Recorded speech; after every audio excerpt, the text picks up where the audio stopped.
it. They were pretty vocal, so it was cool, and I feel like we had a pretty good turnout. What's the process like for, the next couple of weeks as you're still mathematically in this championship, even today, a little better than you were before the day started, but knowing that the Pro Motocross Championship is coming and you got to prep for that too, how are you balancing that over the next 2 weeks with both of those very important situations coming at the same time? Yeah, I've actually been riding outdoors 1 day a week for the last couple of weeks, so not fully shifting my mindset for outdoors, but definitely starting to prepare. And as of right now, I'm on the same setup as I was last year, so it's pretty smooth transition. So it's been fun though, switching it up, riding outdoors. I think it helps your Supercross riding a little bit, just mixing it up, and corner speed comes back a little bit and speeds are up. So it's I think it actually helped a little bit for this race too. Being on outdoors, you have to kind of pick lines, and the tracks are more torn up. So for a track like this, it's obviously torn up and it's Supercross, so you got to be on your toes. And I think riding outdoors has kind of freed my brain up a little bit and allowed me to kind of ride those rougher tracks a little better. Congratulations. Start Jason Wygant. Yeah, Jason from Racer X. I'll go to you, Eli. Just talk about those early laps of the main. I know you talked to Daniel about it on the podium, but then what changed there in the second half? Because it was looking good for a while. Yeah, I mean, I got another great start and was kind of just, riding in my zone, and had a couple just moments in the whoop straight up. So I kind of just backed it off a little bit. Conditions were tough. I mean, as you saw, there was some dust flying around, but at the same time, there were some soft pockets out there. So I basically just backed off my pace a little bit, and Chase, was riding, very, very fast as well. So, yeah, it was really the whoop moment is, where I felt like I, gave up some time.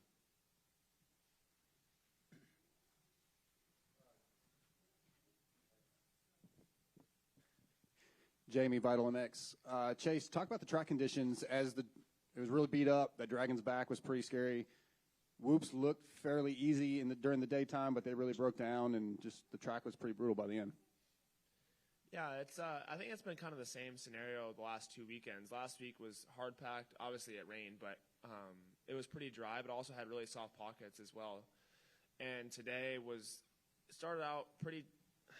I guess it was a little wet in practice just from watering and obviously the rain the last couple of days, but it got dry, and then you have those soft pockets, and then the Dragon's Back just got really chewed, and the last whoop was like a wall. So you really had to have good speed going off of it, and you couldn't really back it off any. So as far as the whoops have been really small the last 2 weeks, but I think they've been almost sketchier being smaller like that. They get these little like inverted cups on the very tops, and it's a little bit sketchy. I had a good line in the main event, just kind of skimming and then tripling out, which saved me. But all day I was not super comfortable in those. And Ken, for you, another podium, really good results these last few weeks. You just continue to get the bike better. How pleased are you with the way the season's wrapping up for you? I'm really pleased with it because obviously I have the stigma of going backwards at the end of the season, and that's not the case this year, which is awesome. But having said that, those guys said, the track just got really gnarly, and I don't know, whenever it gets like that, I get flashbacks of 2017 a little bit without wanting to. I think it's just a little bit embedded in my brain, so I tend to bone around their jumps a little bit and go higher than everybody else. So I also had a terrible start, and in the end, though, I tried to stay calm because I knew it was going to be a long main event, and just kind of stayed there, made some moves, and got into third, and I had such a big gap to the front that I just stayed where I was at. I'm not that pleased with my riding, to be honest. I'm a little bit bummed off the start, and just my first couple of laps were the worst that I've had all year. Just into the sand, I jumped into the berm, into the tough blocks, came to a dead stop, and got passed. So they were really horrendous until I got into a little bit of a groove. But overall, I mean, I can't complain about a podium for me and the team. That's the goal, and it's awesome to be up there, even though I'm not that happy with my riding. Eli, Troy from Vermoto. So you got a couple rounds left to wrap this thing up. Can you talk about how your mindset is heading into the final two to wrap it up?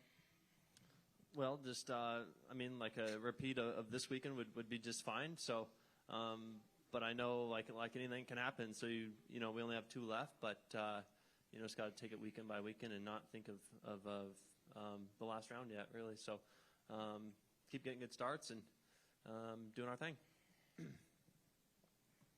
Let's go to Jonathan McCready. Jonathan McCready, GetDrop.com. Question for Eli. Eli, Chase has thrown everything at you this year, so has Cooper. You had the crash last week, but nothing seems to faze you. You always seem to rise to the occasion. Is this the mentally the strongest you've ever been? I think so. For sure, as you just get into your late 20s, I feel like your mind, just changes a little bit. Your patience changes a lot, and you've been doing it a long time. So I feel like my mind absolutely is at the best it's been for racing. And just as well, similar to Chase, the outdoors are coming up. You have a new bike, but you've also to close this Supercross Championship out. Have you more time planned for the outdoor testing coming up, or what way is that working for you? Yeah, we obviously are on the new chassis and new motorcycle, so we do have to start over again. This bike I wasn't able to bolt on my previous setting straight onto it, so we will have some work, but I'm confident. I have the team to put it in the right spot. Good job tonight. Thank you. Steve Schweitzer, the Alaska Press for Eli. 18 points up on Chase. Just to follow up on the next 2 weeks, do you go all out and try and put it away in front of the home fans next week in Colorado, or you just ride smart and manage the advantage that you have over the next 2 races?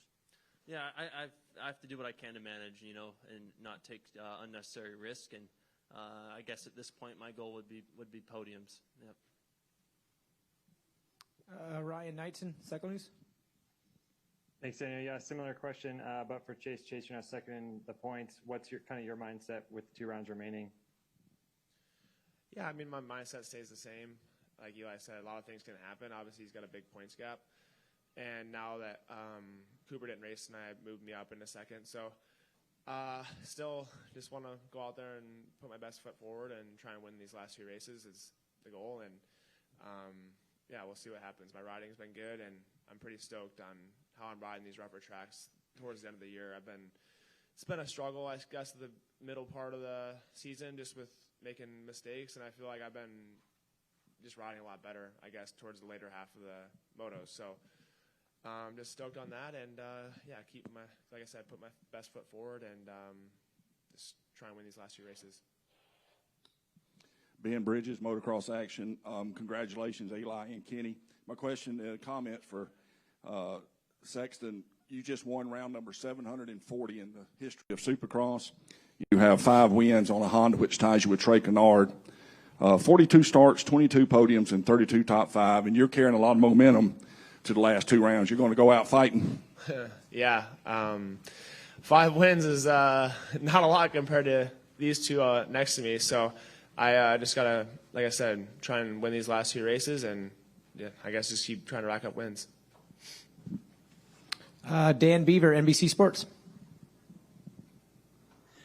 For Ken, with Justin crashing out in the main, you've now got a solid position, 4th in the standings. The outdoors are coming up. You've got so much momentum. Are you starting to think about positioning yourself for the final 3 rounds, the SMX Championship? Well, that's so far out that I barely know what's happening tomorrow, to be honest. I kind of just try to do one step at a time, and I've been riding a bit of moto, and I'm just in a good spot. And honestly, I haven't been thinking about too much lately. I wouldn't say I have been winging it, but I've been having so much fun that I just go out every time I practice or race and enjoy myself. And other than that, though, I don't really look that far ahead, and I just see what's happening right now. I've been having fun riding moto, riding Supercross, spending time with family and the team. So I wouldn't say that I'm really looking that far ahead. And you said earlier that you desperately needed a change. Now that you're getting those podiums, is that what's making it is making it fun? What's making you successful? 100%. I think that's the biggest reason. But I didn't just have to go to a new team and figure out the bike. Like, obviously, my body, like, it's been a tough couple of years. So it wasn't just I was dealing with a new team and a new bike. Like, I really had to fight myself out of a hole too that doesn't happen overnight. And so it's a lot of puzzle pieces that I feel like I've put together. And nothing's perfect, nobody's perfect, but I'm making steps forward and really looking up and just trying to improve myself. Thank Thank you. Nick with Moto Online. Yeah, thanks, DB. Nick, still Moto Online.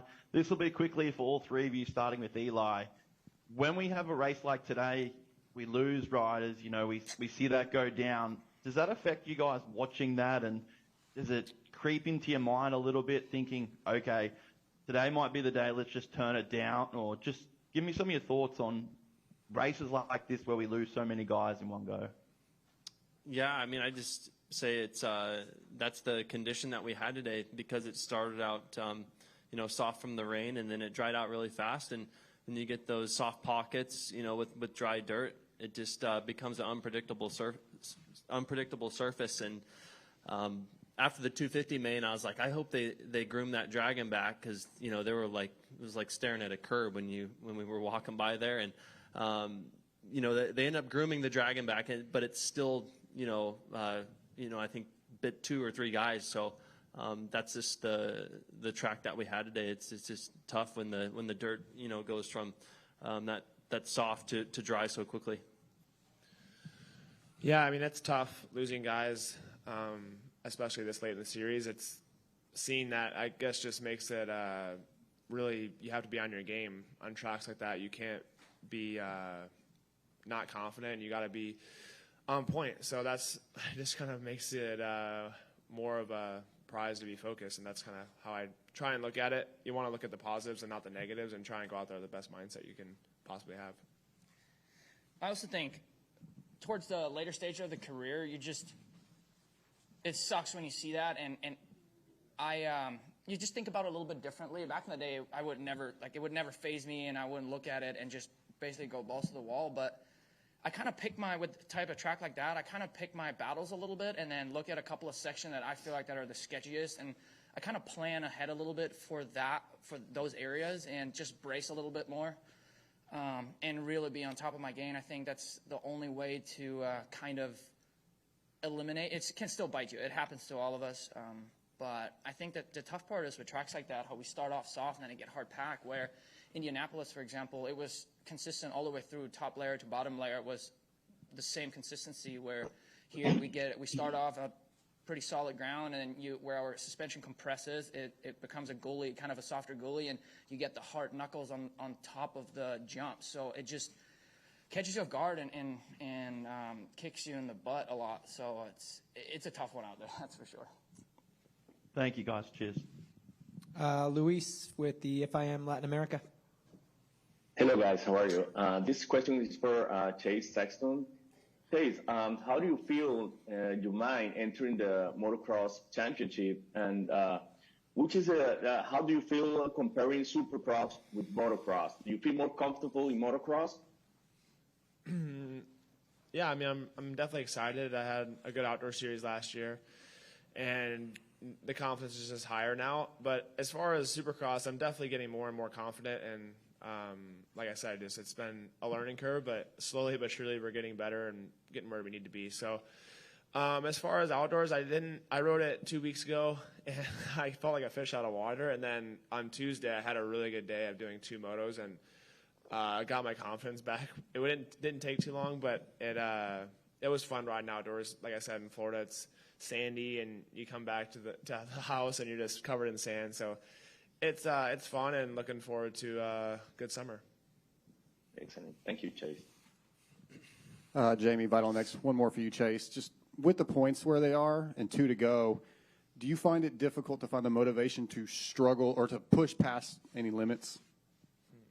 No, I'd actually say it's the opposite. Don't want to ride over my head by any means, but if I have an opportunity to go out there and have a win in front of me, or I feel like I can win, that's what I'm going to do. So with Eli, I knew the track with how sketchy it was.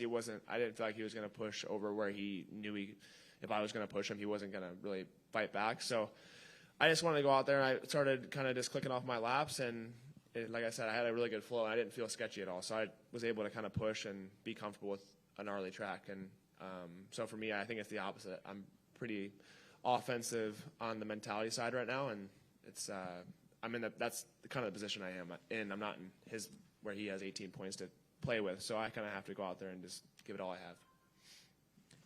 One more for Eli, Jason for Racer X. I don't even know. It happened so quick, the heat race with Cooper. Do you even know what happened? Did you even see what happened? Or did it happen and you didn't even realize? No, I saw it. He actually caught me off guard in the second turn and kind of spooked me. And then I just went try to do the same move to him in the third turn there after the whoops. And then I don't think really even touched, but it's almost like I kind of spooked him too. And then he just washed his front end out. And then I looked back to see if he actually fell. And then I saw Adam hit his head. It was gnarly. So, yeah, it's unfortunate when you see a guy, get hit like that when he's down. All right, guys, congratulations, and we'll see you in a week in Denver. Thanks. Let's go line dancing. Let's go. Drop me a pen.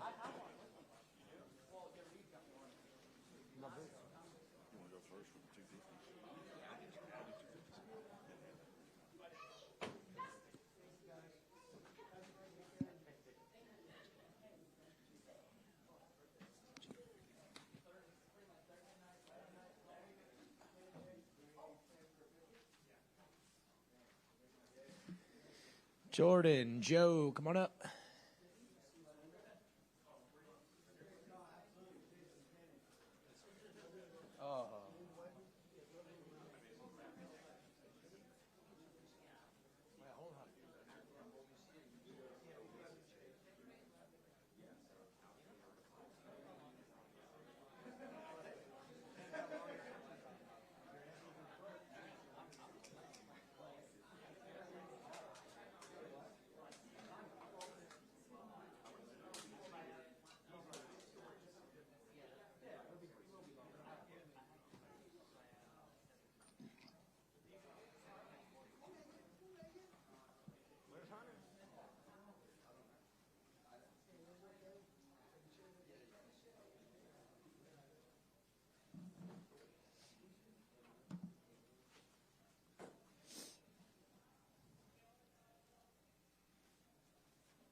He's not coming at all?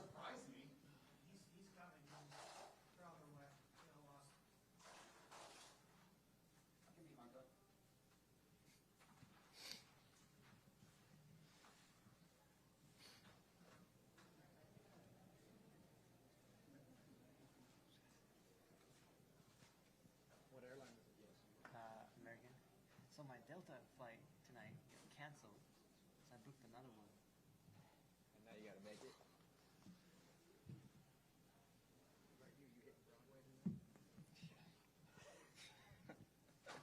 I don't know. We're gonna get some dinner. Reevaluate. It's 5:30. It is nice.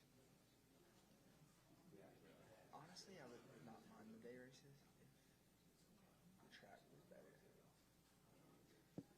It needs to happen in because then the vibe is still 2 in the morning, bro. It's ripping. Go for it. All right, we're going to kick things off without Hunter, but he should be here pretty soon. Congratulations to Joe Shimoda and Jordan Smith on your podiums. Joe, I'll start with you. Welcome back. It's good to see you. Missed you the first part of the season, but got the heat race win last week, had a fast qualifier today, and now a second-place finish. Just how good does it feel to be back, not only be back, but having success right out of the gate? Yeah, I mean, I just tell this to everyone. I'm just kind of happy to be back, just to line up on the gate. Nothing really. I mean, it's good to finish on the podium, But for right now, yeah, just to be like traveling and then being back to the races is super fun. The routine, is that like what you missed? Yeah, exactly. Yeah, routine. Awesome. And then Jordan, for you, flying today, early that main event, just kind of take me through it. And then overall, you mentioned in the season how these podiums feel different now, like you're very grateful. So take me through that balance of maybe having a win available, but then also being grateful for like this rebound that you've had this season. Yeah, I mean, tonight was today was like that's what we've been looking for all year with a good start and passing Hunter on the first lap and like running good for a few laps. It's just those dang mistakes, just keep happening, and we're trying to figure it out, and we're working hard throughout the week to get it figured out. But yeah, like you said, I mean, I'm not taking these things for granted. After I think my last podium was in 19, and since then it was pretty. I mean, I never there was a couple of times I didn't even know if I was going to be able to keep racing a dirt bike because we couldn't get injuries figured out and this and that. So to be back up here is special, and talking to you guys and in front of the crowd, it's special to be back up here and doing it with the baby now is even more special to have her here at the races. If we go back to those years, 17, 18, 19, when you were winning a lot of podiums, there's a big gap till now. What's it like now doing that type of riding and results and podiums versus back then when you were younger? I feel like there's got to be a little different perspective now. Yeah, there's definitely different perspective. I mean, I feel like now, then I felt like I was on top of the world, and and whenever you're there, you feel like you're not gonna lose it, But then whenever you go all the way to the bottom, sometimes it can feel like you're never gonna get back. And to be back there and finishing on the podium consistently is it just feels good. And it's I definitely feel like I'm running out of chances, so trying to make the most of each one, and yeah, just trying to get better each week. And I feel like I've said it before, I feel like I'm in two different careers right now. The first half of the career before 2019 and then afterwards. So yeah, it's cool to kind of go through that again. It's awesome to see. Jamie, Vital MX. Joe, with having some time off, coming back in the middle of the battle at the end of the championship, actually, how difficult is it to readjust to that intensity of racing? I mean, it's always going to be difficult, never easy. But the sucks thing about when you join the races later is that you just don't have the data from round one. So to me, it feels like you have to kind of start a little behind everyone, and yeah, a couple races to take that back, just for suspension. We did so much different testing after the first race, so yeah, just small things like that adds up, and then yeah, it's just tough to be back and then be strong again. It just takes time. Absolutely. Jordan, one for you. You mentioned over the years trying to figure out those little mistakes. It becomes a mental thing, I think. It's got to be in your head at times. Have you worked with anybody? Do you have anybody to work on the mental side of trying to figure those things out, or is it just race technique? No, I haven't really worked with anyone like a mental coach or anything like that.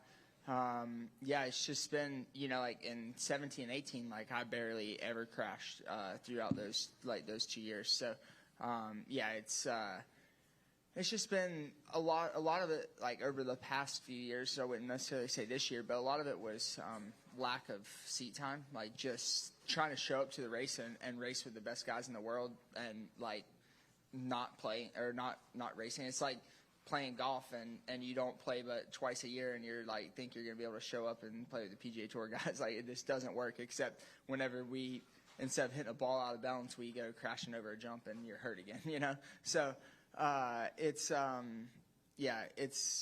think just trying to get back to just feeling comfortable on the bike and getting that seat time in. Hunter Lawrence, come on up.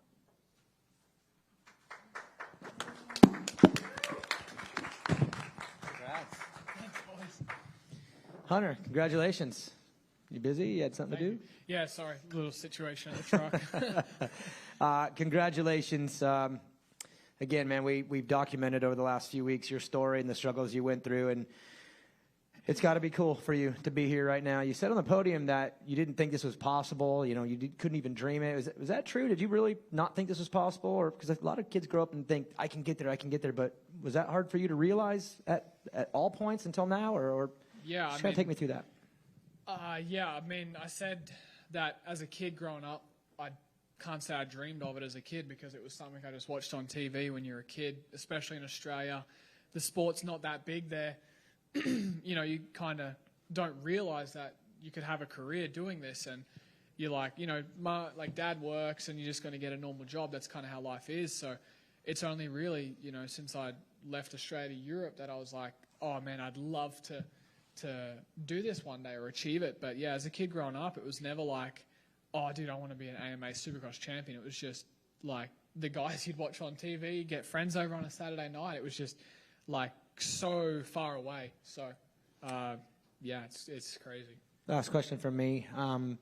At some point you're in Europe, you get the phone call that it's happening, you're coming here.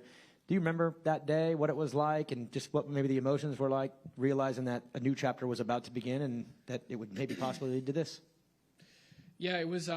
It wasn't like the emotions that you maybe thought. It was like I was really, pardon me, happy in the GPs. I was like, this is really, really like the stage and everything is crazy good. And I was like, I wouldn't say complacent, but I was like happy to spend more time there because I wanted to, you know, become world champ there.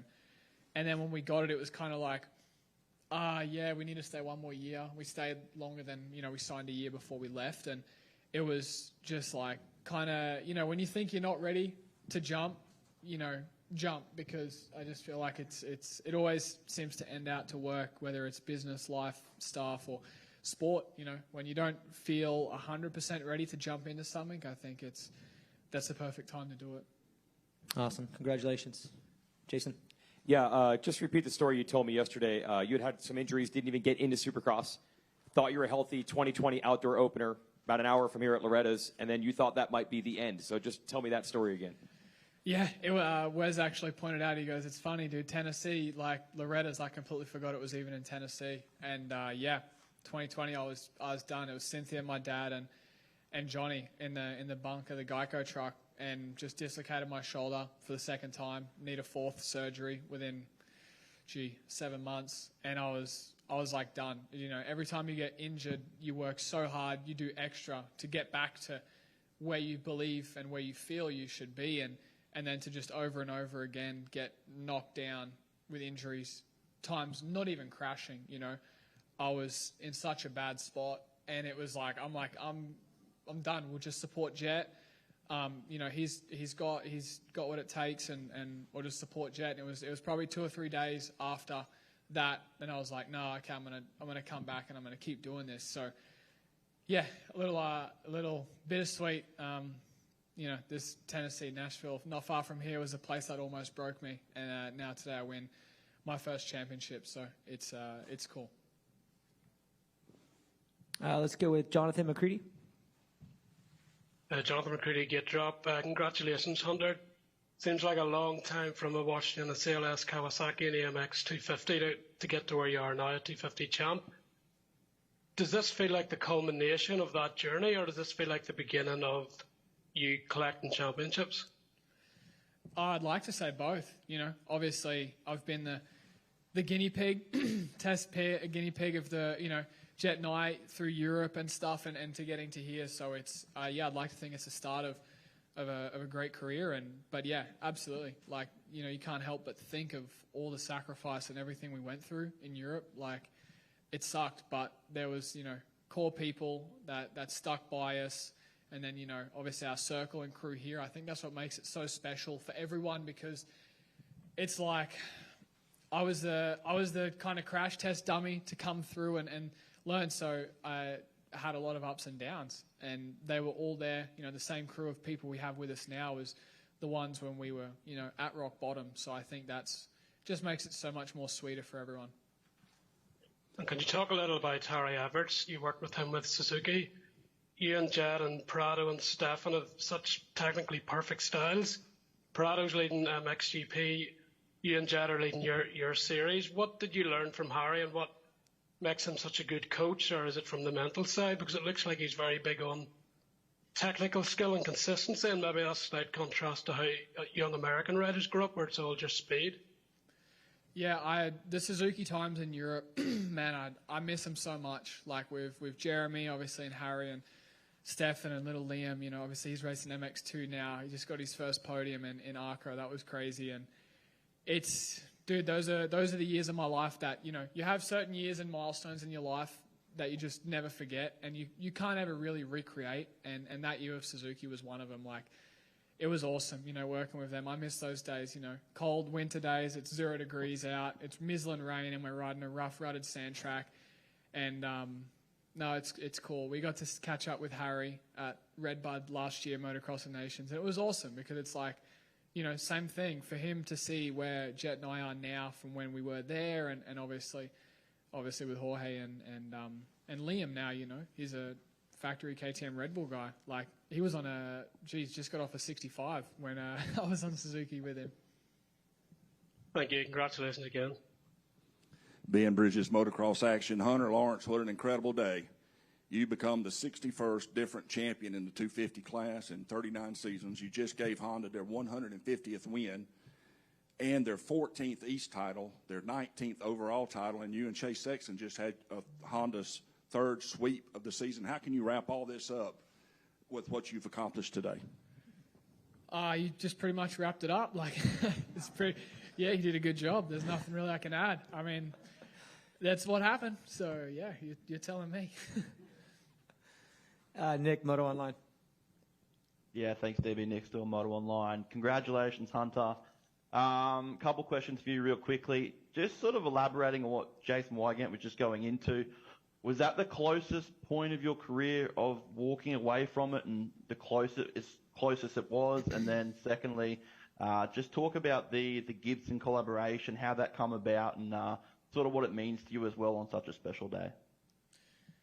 Yeah, so yeah, it was absolutely, like I said, I was done. You know, we went in Europe, Mum and Dad, we got, you know, a lot of kind of screwed over by some teams, and you know, Mum and Dad went through all the money that they had left from, you know, selling the house. That was gone. Nan and Pop sent us money to support us staying over there. Obviously that, you know, we went through that just because of living costs and travel and stuff like that. So a lot of that stuff, you know, it doesn't wear on you, but it kind of does in the back of your mind. And then, you know, they're supporting you and we're chasing this dream, you know, and I was just like, you know, you get beat down so many times, you just finally think, okay, maybe it's not for me, you know, and you're like, hey, I just, you know, like I said, support Jet, I'll get a normal job, just work, you know, do that. But yeah, it wasn't long after, thankfully, I can say, got back to it. But the Gibson collab this weekend was rad, obviously. Nashville, Gibson's located here. Tool is my favorite band, and I don't even think they're real human beings. I think they're aliens. So everything they do is just so inspiring and honestly makes my life better. And I'm just like, I never wanted anything in return, just like want them to know I'm thankful for what they put out into the world, and to do the collab with, you know, a hero, it's something that no one's really ever done in the sport with a brand, a company like Gibson. And yeah, from the moment we touched down in Nashville, it's just been like magical. Honestly, with Caesar and his family, the hospitality's been amazing, and yeah, it's cool to wrap it up like this. Absolutely. Congratulations, mate. And last question for Jordan real quickly. Congratulations, another podium for you. I think you said, you know, when you sort of joined Star Yamaha, it was 2023 and a year option added at the end if that was the way it was heading. Have you had any discussions about that sort of coming into the end of Supercross for what's next for you next year? Yeah, I mean, I think we're good to go for next year. Everything, you know, these last few weeks, like we've been doing a lot of testing and stuff, even though there's only a few races to go, and just trying to get ahead of the game for next year, and trying to once this year was kind of, you know, like out of the like championship or anything like that, it's just been kind of trying to build and see how we can be better for next year. Absolutely. Thanks, guys. Have a good night. Ryan with Cycle News. Thanks, Daniel. Yeah, my question's for Hunter. Hunter, just congratulations. Awesome ride today. On the broadcast, though, it looked like you almost tagged the start gate on the start. Do you remember that? And can you just take us through it? Yeah, I did.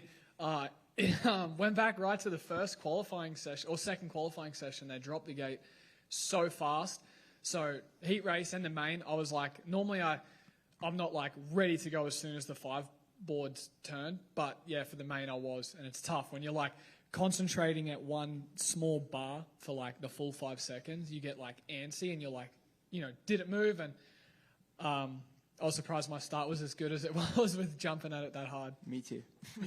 yeah, my bad. Luis with FIM Latin America. Yes, hello, FIM Latin America, Luis. This question is for Shimura. You have 5 podiums in your career, first this year. It's amazing how you came back after the injury. Which is a clue coming back? What did you do to come back so fast and so powerful? And how do you feel this year versus last year in that situation? More of like planning ahead type like kind of thing. I feel like I have better strategy, but I mean, as a rider, all you can do is your best. So nothing changes. Race is a race. I treat it the same way. So yeah, all you can do is your own best. Perfect. Okay, thank you. This question is for Hunter. Hunter, I remember in Tampa that I asked you that you are almost being a champion this year. And being a champion, which was a clue this year versus last year? And coming to the motocross championship, how do you feel? Yeah, last year I think the start of the seasons where I let it go away. Obviously the end I won a lot, and the starts we really worked on it a lot. Same with outdoors last year. My starts put me in some bad positions, and that's the same thing we're going into this year. Obviously looking forward to the outdoors. Haven't really, we've been doing a lot of training and stuff on outdoors. Haven't really been riding Supercross at all. But just trying to kind of stay in the moment, enjoy it a little bit, because Monday, it'll be focused on outdoors. Yeah, you have 12 wins, same as your brother. You are tied with Fonseca, so as a foreign racer in USA. So you never in your mind thought about it, that to be the most wins in USA in Supercross? Yes and no, not really, because every weekend they always display the all-time win list, and it's the premier class, with Eli climbing the ranks in that all-time win list. It's kind of like, we don't really talk about 251 because it's not the premier class, So, when you say 12, but then you look at the guys like Eli, RC, Bubba, all those boys up there, it's, we still got a fair way to go. Thank you, Hunter. Congratulations. Last question for you, Hunter. You talked about your inner circle, the people that have been with you the whole time. We talk about your dad, Dazzy, here and there. Can you kind of take us through just his influence on you and how detailed he is with your program and how much it means for you to have him here and as involved as he is, and then, of course, probably how important it is, or how much it feels to him right now knowing that you've accomplished this? Yeah, it's tough. He's a pretty... he's a pretty tough guy, so doesn't really show emotion unless he's pissed off. You see that pretty easily. That's the only one. That's the only one he's got. Yeah, he does that one really well. But obviously we've earned it, so it's not like abuse or anything, so you can chill. But yeah, emotional stuff, he doesn't wear it too much. But I think that rubs off on Jet and I, just being so like a rock. I think that's, if I didn't have my dad, I don't think I would have come back to the sport in 2020 when I wanted to quit. If my dad wasn't such a rock, and how he raised us and how he brought me and Jet up to be the young men we are now, it transfers over into everything we do. Every aspect of life is from that, and I think it's I think we're pretty good guys. So I'd like to say that we wouldn't be who we are without our dad. So I hope he's happy. I know Jet's got 3 more titles before my one, but I hope he's still happy for my first one. But Yeah, we're just trying to see him get a little wild tonight. Maybe go to the ER like he did last year. No, we already talked. Just He said he's going to be better wasted. this year. So. I don't want him to be better. I said he went to the ER with Jet. I said I want to see you like not moving. He said your mom's here. She's going to take care of him tonight, so he might charge up. Before I let you go, just want to let you know that if you are able to finish, I think, 6th next week, you will end up having the most points ever scored in a 250 or 125 Supercross championship ever. So congratulations on the season. 1 to go, and we'll see you in 2 weeks. Thanks, guys. Cheers. Thank you.